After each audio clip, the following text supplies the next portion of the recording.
Okay, so what really happened in the Garden of Eden? What really caused the fall? Was it a bad apple? No. The original Hebrew of Genesis is a metaphor. For anyone who can accept it, Satan didn't seduce Eve into eating a piece of fruit. He actually seduced her into some kind of physical union and became the father of Cain. Adam was the father of Abel and Seth. Here's the proof. Do not be like Cain, who belonged to the evil one and murdered his brother. That's 1 John 3:12. In Genesis 3:15 it says, "And I will put enmity between you, Satan, and the woman, and between your seed and hers. He will crush your head, and you will strike his heel." In a different translation of that says, "And I will cause hostility between you and the woman, between your offspring and her offspring.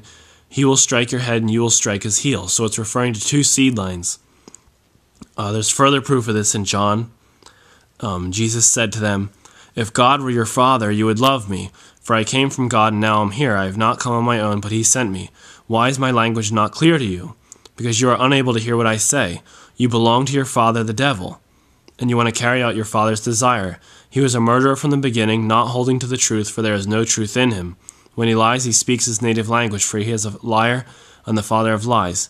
Yet because I tell the truth, you do not believe me. Can any of you prove me guilty of sin? If I am telling the truth, why don't you believe me? He who belongs to God hears what God says. The reason you do not hear is that you do not belong to God." And then some people use this as an excuse for racism, but that's not right. Here's how Christ said to identify Satan's seed. "By their fruit you will recognize them. Do people pick grapes from thorn bushes or figs from thistles?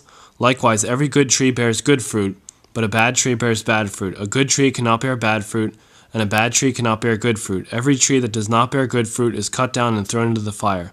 Thus by their fruit you will recognize them." That's Matthew 7:16-20.